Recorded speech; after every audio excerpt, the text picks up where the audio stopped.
Assalamualaikum warahmatullahi wabarakatuh. Selamat siang semuanya. Sebelumnya, perkenalkan nama saya Putu Fitri dan teman saya kami dari Prodi Pendidikan Bahasa dan Sastra Indonesia tahun 2024 dari kelas regular A. Nah, saat ini kami ingin mewawancarai seorang pemimpin, yakni Pak Kadafi, untuk memenuhi salah satu tugas mata kuliah kepemimpinan dengan dosen pemandu Bapak Dr. M. Surya SPD MSI. Nah, untuk yang pertama, izin Bapak untuk bisa Baik, terima kasih. Perkenalkan, nama saya Kadafi dari Prodi Pendidikan Bahasa dan Sastra Indonesia tahun 2021. Amanah dalam organisasi untuk tahun ini sebagai Ketua Umum Ikatan Keluarga Mahasiswa Bina Indonesia, kemudian Sekretaris Umum SEMA Fakultas Bahasa dan Seni, kemudian Koordinator Humas UPR Pendidikan.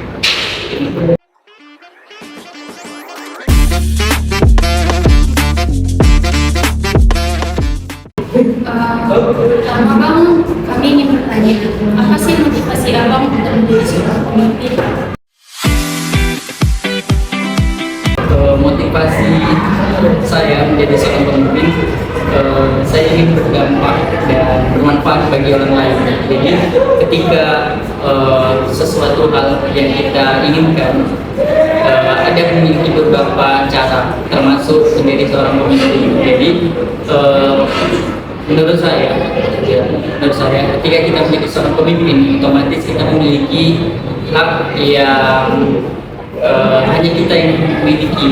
Jadi kita bisa memiliki kesempatan gitu, ataupun akses untuk melakukan kegiatan kebaikan di skala yang lebih besar.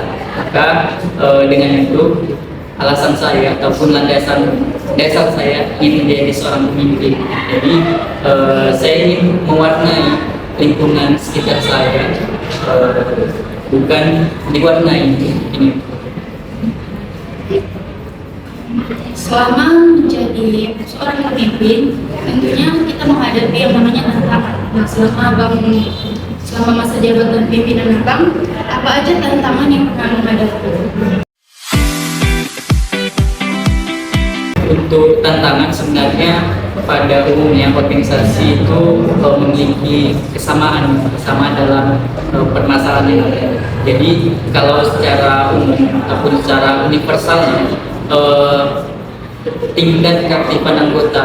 Nah, masalah ini terjadi ketika tidak ada rasa konsisten sebenarnya dalam semangat untuk menjalankan roda organisasi itu sampai akhir kepengurusan. Jadi banyak sekali yang kita lihat ketika hanya beberapa bulan awal saja yang semangat dalam organisasi itu. Jadi ketika sisa-sisa dari akhir kepengurusan kan sudah mulai mungkin turun semangatnya, yang awalnya sering rapat ataupun melaksanakan program kerja yang sudah ditetapkan,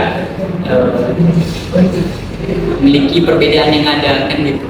Jadi selain itu, organisasi juga memiliki permasalahan mungkin bagian dana ataupun anggaran. Jika organisasi memiliki ADART yang jelas, mungkin bisa menutupi biaya yang ada. Tapi ketika hanya bertumpu pada uang kas pengurus saja, nah di situ memiliki kendala. Otomatis ketika kita melakukan kegiatan yang besar dan memiliki anggaran yang banyak, nah di situ kendalanya. Jadi untuk solusinya nanti bakalan Abang sampaikan. Untuk masalahnya mungkin itu sih. Berarti salah satu kunci untuk menjalankan organisasi itu harus konsisten, gitu ya. Lalu pastinya sebagai seorang pemimpin, Abang mempunyai program-program untuk organisasi yang sedang dipimpin. Nah, program-program, bagaimana cara Abang memastikan program-program yang sudah disusun itu berjalan dengan baik dan dapat bermanfaat?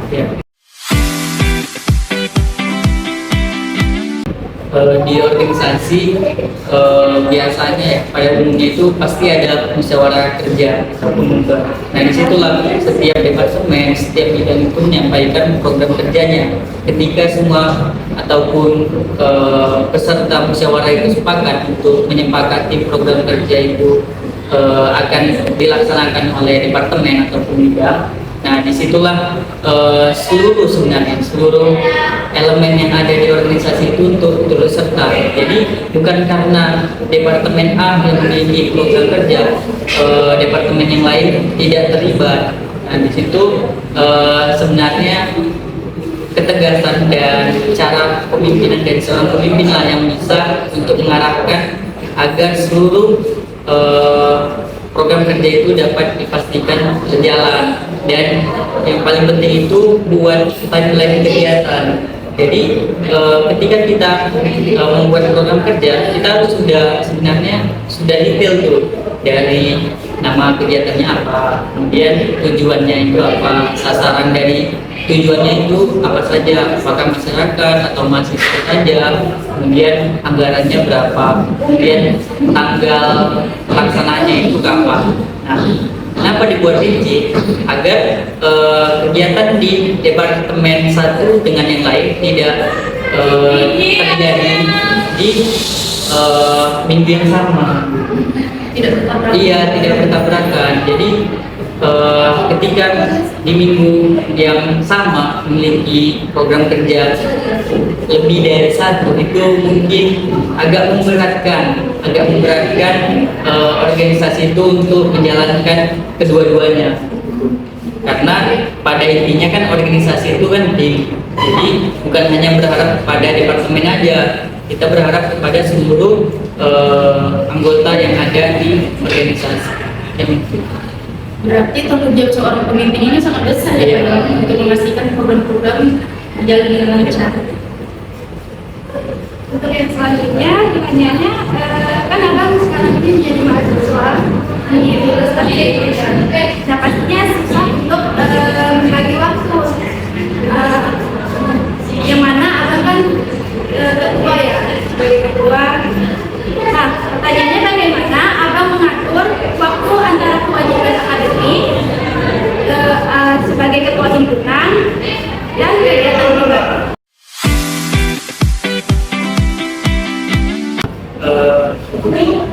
Kita kan masuk ataupun menimba ilmu itu ke Unimen semata-mata tujuannya kan untuk kuliah. Jadi kita harus mementingkan terlebih dahulu kuliah kita itu sudah terjamin. Sebenarnya juga ada hal yang harus kita prioritaskan, namanya skala prioritas. Jadi ada 4 tuh bagiannya. Yang pertama penting mendesak, kemudian penting tidak mendesak, tidak penting mendesak, tidak penting tidak mendesak. Jadi kita urutkanlah kegiatan mana yang dari keempat ini yang perlu kita prioritaskan. Misal nih contoh, kita di hari Senin kita ada kuliah, kita ada rapat organisasi, kemudian kita ada janjian sama teman, dan kita ada kerja kelompok. Jadi kita harus mengurutkan dari keempat ini agar waktu kita itu dapat merata semuanya. Yang pertama tentunya kita harus mengutamakan kuliah, penting mendesak, kemudian penting tidak mendesak. Nah itu kerja kelompok, karena kerja kelompok itu bagian dari proses perkuliahan. Kemudian yang ketiga itu tidak penting mendesak, yaitu rapat. Jadi kalaupun di rapat itu kan bukan karena kita seorang pemimpin ataupun rapat itu berjalan, bisa juga kok diwakilkan sama wakil ketua, kemudian kita ikut menyusul, bisa. Karena tujuan pertama kita kuliah kan semata-mata untuk masuk kelas gitu, dan karena kita jadi seorang pemimpin, kita harus eh, mengutamakan semuanya, segala kepentingan itu ke organisasi. Nah, di situ tidak balance-nya. Jadi sudah ke organisasi yang lebih berat ataupun yang lebih diutamakan daripada kuliah. Kemudian yang terakhir tidak penting, tidak mendesak. Nah itulah ada janjian sama teman, jalan-jalan, gitu. Berarti walaupun kita menjadi pemimpin dalam sebuah organisasi, kita harus tetap nomor satukan akademiknya. Iya, kita harus mengutamakan prioritas kita. Terus kuliah. Iya.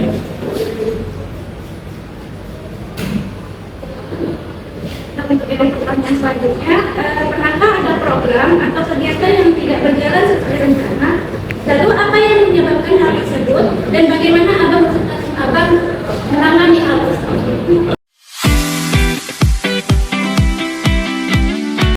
Kalau untuk selama Bang mengikuti organisasi sebenarnya terlaksana semua, tapi belum terpenuhi target yang telah ditetapkan. Berjalan kok program kerjanya, tetapi targetnya ataupun sasarannya itu mungkin ada beberapa yang belum terpenuhi. Tingkat persentasenya itu mungkin belum 100%. Jadi evaluasinya tentunya di kegiatan selanjutnya, apakah target ataupun persentase kita itu kita turunkan agar dapat sesuai ataupun terpenuhi, atau kita mengkonsepkan ulang gitu program kerja yang ada. Jadi ketika kita membuat program kerja, jangan ada kita merasa gagal sebenarnya, tidak. Karena kalau kita sudah merasa gagal membuat program kerja, kita akan tidak semangat lagi itu. Jadi kan semuanya itu pengalaman gitu. Ibarat kita mendapatkan nilai 75, itu sebenarnya langkah yang baik gitu. Ketika kita dapatkan langsung nilai 100, kita cepat puas dan mungkin di pertemuan selanjutnya kita menganggap remeh semuanya, dan akhirnya nilai 100 itu berubah menjadi di bawah 100. Nah, beda sama angka 75 kan, 75. Jika kita belum dapat angka 75, tentunya kita harus memiliki nilai yang lebih untuk mengusahakan agar nilai 75 itu ada peningkatan. Dan ini terus berproses untuk menuju yang lebih baik. Iya. Nah, itu ketika pertama kali abang menjabat sebagai ketua ini, apa kesulitan terbesar yang abang hadapi?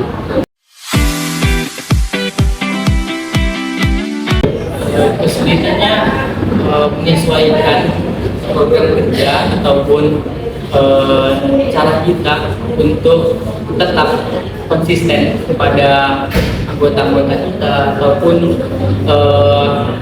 deadline kita itu tetap ada, tetapi bagaimana cara kita untuk menjaga semangat ataupun terus mengingatkan. Jadi ketika teman-teman kita sudah jenuh di organisasi kan, di satu urusan kan pasti ada tuh jenuh, cuman bagaimana kita untuk menyemangkan kita.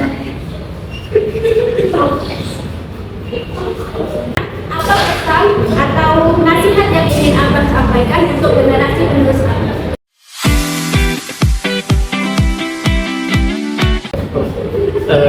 Untuk jalannya organisasi sebenarnya paling penting itu regenerasi gitu.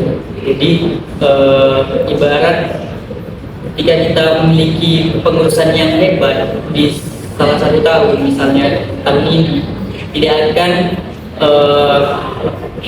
akan memiliki persentase yang baik ketika kepengurusan tahun depan itu tidak memiliki regenerasi. Jadi organisasi yang baik adalah organisasi yang memiliki regenerasi yang baik pula. Maka kita harus mencari ataupun mengajak teman-teman ataupun adik-adikan untuk bergabung pada organisasi kita, agar tetap organisasi yang kita jalankan itu tetap berjalan meskipun masa kepengurusan kita sudah berakhir.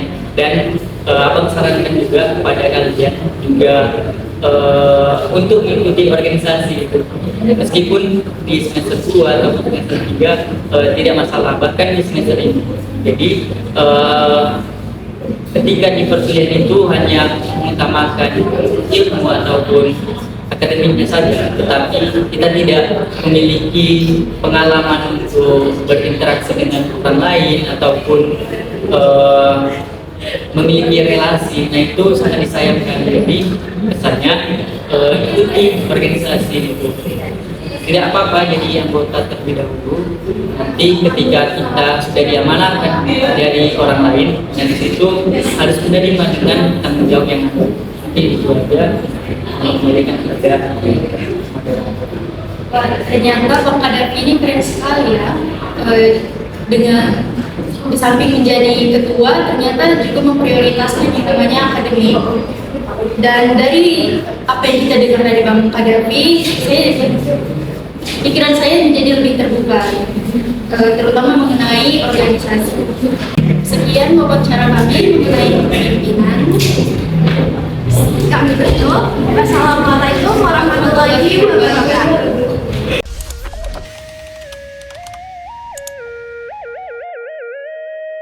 Assalamualaikum warahmatullahi wabarakatuh. Sebelumnya izin memperkenalkan diri, saya Bulan Winuri dan teman saya Widya Wulandari. Nah, kami dari Prodi Pendidikan Bahasa dan Sastra Indonesia kelas reguler E. Nah, saat ini kami akan mewawancarai seorang pemimpin untuk memenuhi salah satu tugas mata kuliah kepemimpinan dengan dosen pengampu Bapak Dr. M. Surip SPD MSI. Nah, saat ini kami sedang bersama dengan Kak Adinda selaku Ketua HMJ BK.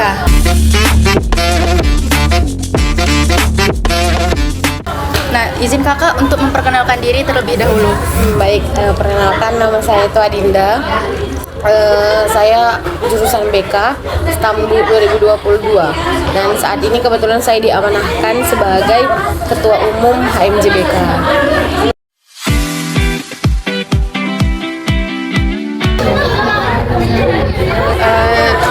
Dari awal masa jabatan kakak hingga hari ini, kami mau tahu nih, apa pengalaman paling mengesankan menurut kakak, bagi kakak Selama jadi ketua, iya?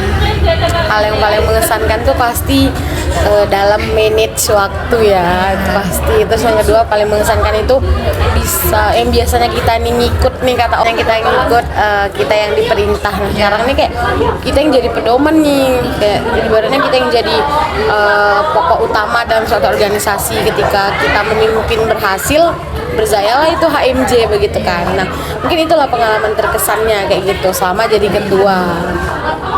Jadi kayak harus kita yang memutuskan, harus banyak Ya, ininya ya.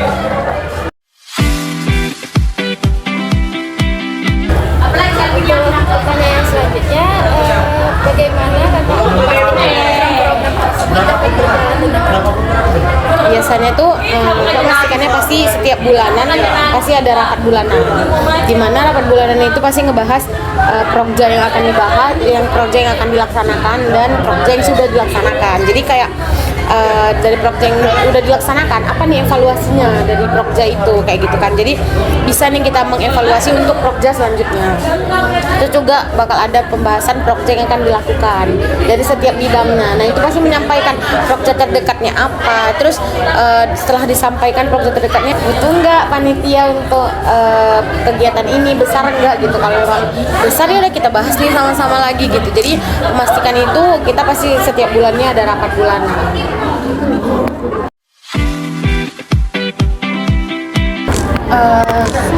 Menjadi ketua itu kan tentunya ada banyak kesibukan gitu ya kan kak. Jadi kayak mana cara kakak mengatur waktu antara kegiatan pribadi, antara tugas sebagai ketua dan juga sebagai mahasiswa?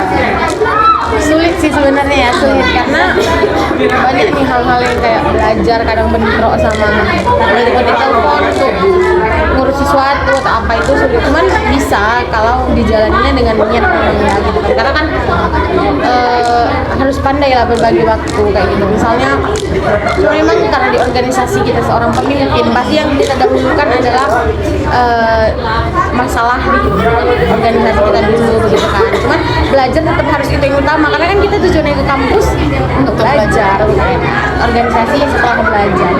Tapi harus bisa sih manage karena kayak misalnya kalau memang waktunya hari ini lagi senggang belajar, nggak ada tugas ya udah kita fokus ke organisasi dulu. Berarti urutannya antara akademik dengan sebagai ketua dan kegiatan pribadi kayak mana tuh urutannya? Ya itu pasti belajar dulu ya, Ya, pasti. belajar Karena kan sebagai kita mahasiswa. kuliahkan kan untuk belajar ya. Terus baru organisasi. Biasanya kakak tuh menyampingkan urusan pribadi kakak karena kayak kita harus selesai dulu nih masalah organisasi ini karena kan betul kita diamanahkan nih menjadi pemimpin kan. Jadi masalah pribadi kita kesampingkan dulu. Kalau ada urusan pun di luar itu kita usahakan organisasi dulu. Cuman kalau belajar tetap harus utama sih.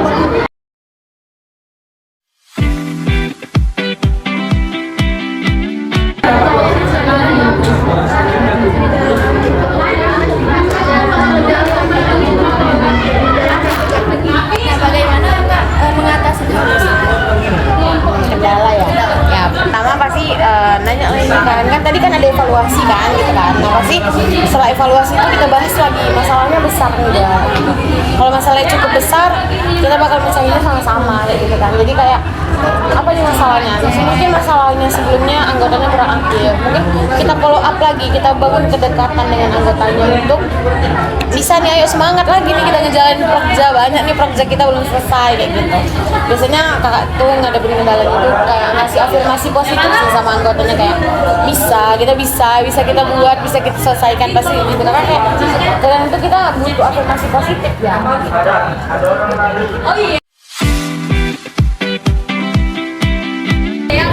Ketika pertama kali kakak jadi ketua HMJ, kesulitan terbesar apa yang kakak hadapi ketika beradaptasi dengan peran baru ini? Kesulitan itu pasti pertama kita tuh harus memahami karakter anggota ya itu tuh paling utama karena kan kayak kita sebagai pemimpin juga harus memahami anggota kita itu seperti apa karena kita nggak bisa sembarangan pemimpin yang gimana yang otoriter kan tidak mungkin. Jadi mungkin hal-hal yang paling pertama bingung itu pasti untuk pendekatan sama anggota karena biasanya kita yang didekatkan, kita yang harus mendekatkan itu sih itu yang paling cuman seiring berjalannya waktu kita bangun pendekatan pelan-pelan gitu kan, melakukan pendekatan terus membangun komunikasi lah yang baik gitu kan. Kayak gimana kayak prokerjanya gimana udah selesai ayo kita kerjain sama-sama gitu. Jadi sistem di HMJ itu nggak bakal ada kerja sendirian gitu, jadi kita usahakan kerja sama-sama biar capeknya sama-sama.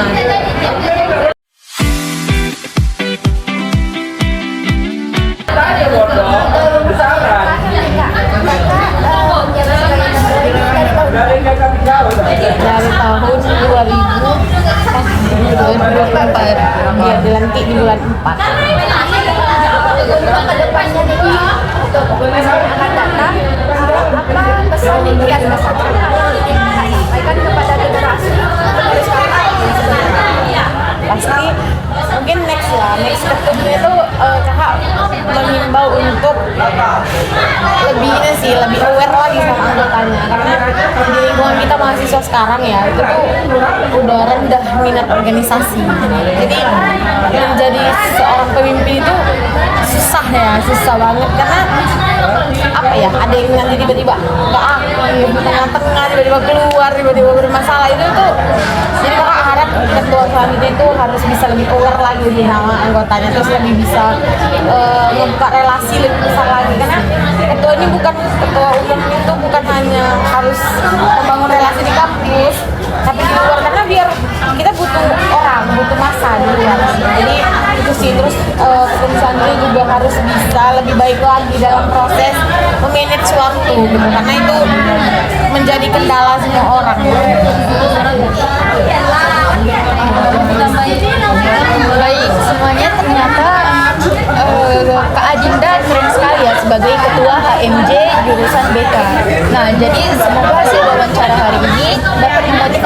semua dalam hal organisasi. Terima kasih Kak Ajuda. Sama, semangat kuliahnya. Ya. Berakhir wawancara kami sampai di sini. Wassalamualaikum warahmatullahi wabarakatuh. Waalaikumsalam.